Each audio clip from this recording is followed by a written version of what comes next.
Let's review what we learned yesterday in the beginner crochet class. For the crochet hook holder, you're going to make your slip knot. Hold the tail in your left hand. Stick out your index finger. Create an X at the tip of your index finger. Draw the working loop through the bottom. Pull, holding onto the tail. And there's your slip knot. Put your hook on it. Now we're going to create our chains. For the hook holder, you'll need 15 chains.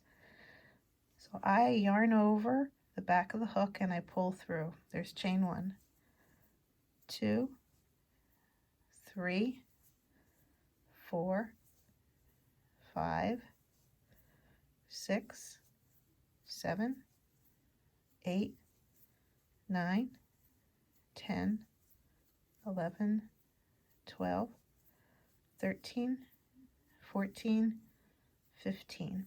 15 chains. They're flat on top. They have the bump on the back.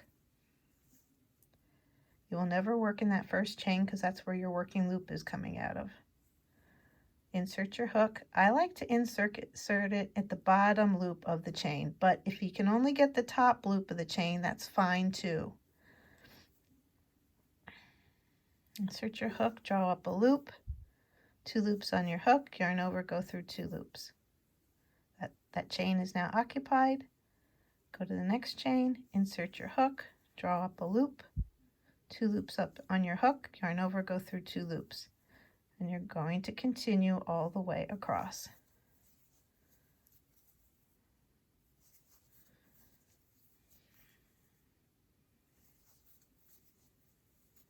If you chain 15, you will have 14 single crochets.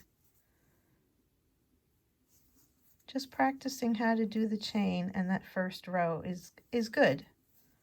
Just gets you used to, gets your fingers get used to holding the hook and creating your tension.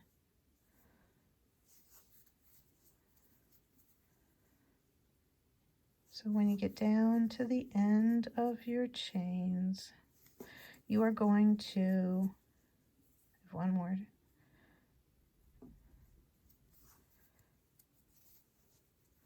chain 1 and turn. So just yarn over, chain 1, there's your hinge you need at the end of your row. Turn your work like a page in the book. The tail will be facing south. You're going to go into those indentations, which is the top 2 loops of that first row of single crochet. Grab your yarn and pull through. 2 loops on your hook, yarn over, go through 2 loops. In that indentation, top 2 loops of the single crochet below, draw up a loop, 2 loops on your hook, yarn over, go through 2 loops.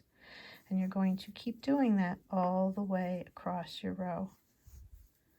It's important though that when you start that second row,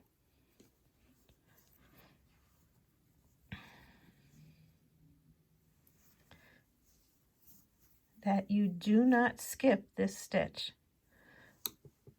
That's that first single crochet. You must work in that first one on all subsequent rows.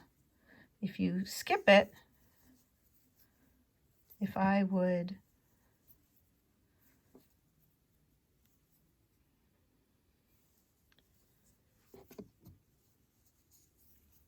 put my hook into this single crochet, well now that means I will have decreased my stitches.